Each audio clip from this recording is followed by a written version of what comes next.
Sanibonani bafowethu. Ninjani niyaphila la ekhaya? Asithembe niyaphila nibingelela umfoka Mkhonza. Namhlanje kuyi-Friday eyandulela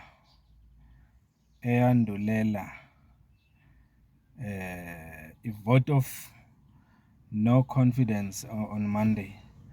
Shothi Friday yokugcina le esinayo, shothi kule weekend i-weekend enkulu kuma political parties ase KZN ukuthi ayohlanganisa amakhanda okugcina. Kubonakala ukuthi kuyiwa kanjani phambili. So ngiyanamukela ke ngale weekend enkulu, okuyi weekend futhi nathi enkulu kithi ngapha eMkhono ngoba yokugcina i-weekend le yokukhankasa njengoba ngomsombuluko sekuqala ama special vote kanjalo nange-17 kuyobe kuvotwa kuma by elections la Ward 14. So yeah, siyanibingelela nge-weekend enkulu bafethu. Cha, ngizoba mfisha kakhulu namhlanje, akukho okuningi engizokukhuluma. Ngifisa nje ukuthi ngizofaka na i-topic la esiyaziyo nesizwile sidiscuss ngayo. Ngifuna ukuzwa umbono wenu ngokuthi ngezinto eziwu-2 kakhulukazi. Ubaba uJulius Malema i-statement azenzile izolo, ngicabanga ukuthi i-statement ezibalekile ekufuna ukuthi sikhulume ngazo. Kuningi akukhulumile uMalema kodwa nje lezi ezimbili engithanda ukuthi sixoxe namhla.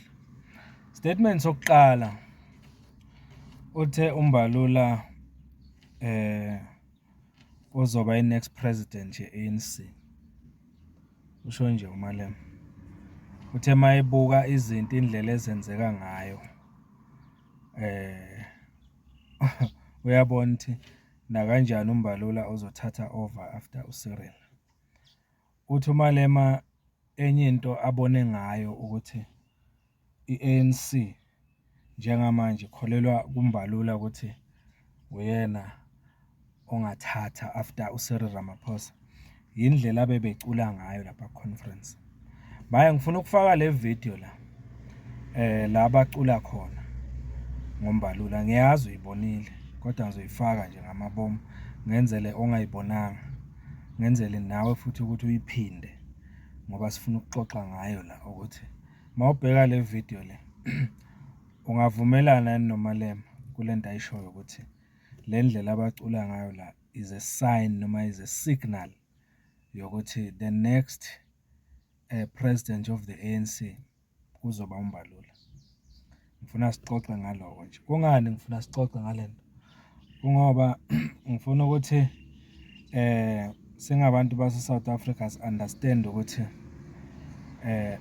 engabe uMbalula makuwukuthi lento esho Malema iqiniso, angakhona yini ukuthi akhiphe i-ANC kulotaku ekulo wena ngombono wakho. Owami umbono ngiyazi uclear ucacile, niyawazi wami ukuthi ngathi futhi ngiyaqhubeka namhlanje ukuthi noma ubani ku-ANC ongahola le party manje angeke azakhona ukuyitakula enkingeni. Ngifuna ke ukuzwa olwakho uvo ukuthi kulento esho uMalema ukuthi uMbalula uyena ozoba next president, likhona yini ithuba lokuthi angayivusa i-ANC mayengaba president. Ngifuna siphinde siphawule ngaloko manibuka le video la njengoba becula. Ngifuna nibheke uRamaphosa ukuthi njengoba kuculwa le ngoma eculwayo la, i-facial expression yakhe nendlela enza ngayo lapha kwi-stage ikutshelani wena ngale ngoma ayiculayo noma eculwayo? Ukutshelana awusidescribele ukuthi ungathini ngoRamaphosa. Bese uphinde ubuka lapha eceleni kwakho uPaul Mashatile, ubuke i-facial expression ngaMashatile, ubuke nendlela i-behavior nje yakhe njengoba kuculwa le ngoma. Ngisho kanjani, ungathini ngaloko? Angeke ke ngikhulume ngo-chair we-ANC uBaba Mantashe ngoba yena usevele ushilo ukuthi uyaphuma kwi-leadership ye-ANC, useyoyiphumulela. But ngifuna nje sinake laba nje ababili uRamaphosa noMashatile ukuthi njengoba kuculwa le ngoma kukhona into ethi uMashadile uyayibona lento eshiwo uMalema noma uRamaphosa uyayibona lento eshiwo uMalema uyibona kanjani? Ake ngiyifake le video nayi aniyibukele.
Ngicabanga ukuthi uyibonile le video.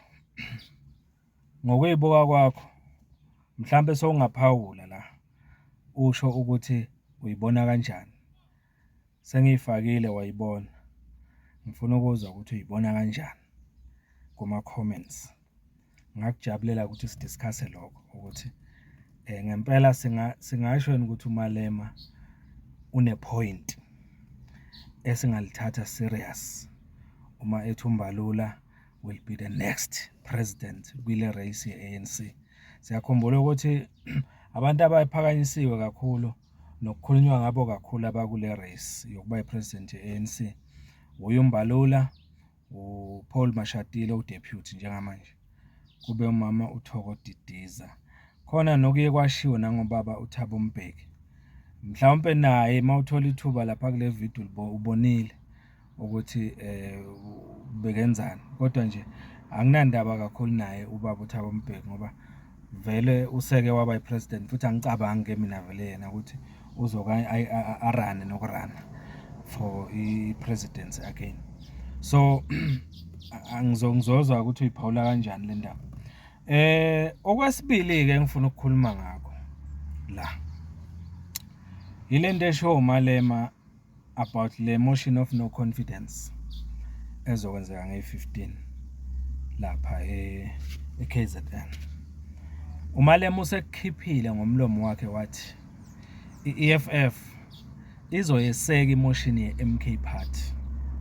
Wayibeka-ke nezizathu ukuthi esinye seyizathu ukuthi vele i-KZN ngokwakhe yawinwa yi-MK Party, although ingatholanga amasitha enough ukuthi i-party province, but it was the majority kumavoti awinwa e-KZN. Njengoba nje kwenzeke eGauteng, i-ANC yaba yi-majority, yahamba phambili eGauteng, yingakho nje kubusa i-premier i-premier ye-ANC eGauteng. So uthi kuMalema akayiboni ilungile lento yokuthi i-KZN kungalida i-IFP ibe yathola u-18%, ibe i-MK yathola u-45%. Akuze kahle lokho, kuyi-insult kubantu abavota. Kodwa ngathi kunombandela okhona la uMalema ubekayo, nakuba i-EFF izovota ne-MK kule motion, nakuba i-EFF izovota ne-MK, uMalema uthi kunombandela othi yebo bazovota ne-MK Party bakhiphe uNtuli ukuthi aphume impela, aphume kubeni mayor, i-premier yase-KZN. Kodwa uthi uMalema uma kodwa i-MK Party seyikhetha umuntu wayo ukuthi kube uye i-candidate yokuba i-premier yase-KZN, uthi bazoligodla ivoti labo. Yamuzwa ukuthi uthini?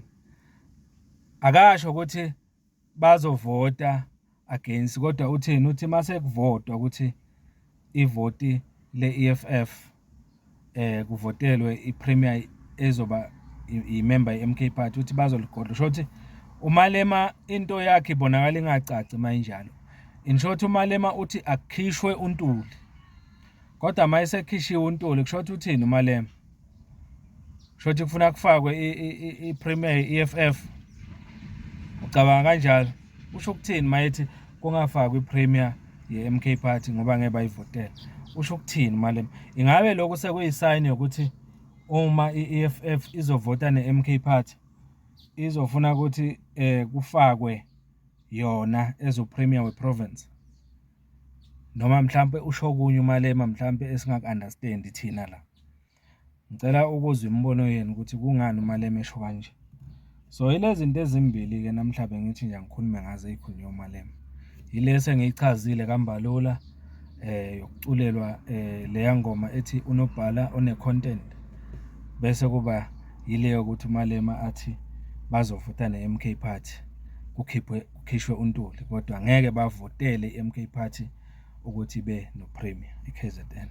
Ake sixoxe ngaloko, ngifuna nje imibono yenu bafethu kule video. Umfoka Mkhonza lo, ngicela niqhubeke nisubscribe, nisupporta le channel, nisubscribe ku-YouTube and then follow la ku-TikTok, niphinde nifollow nakuphi na Facebook. Ngiyanibonga bafethu, niphile nibe ne-weekend emnandi. Umfoka Mkhonza lo, thank you so much.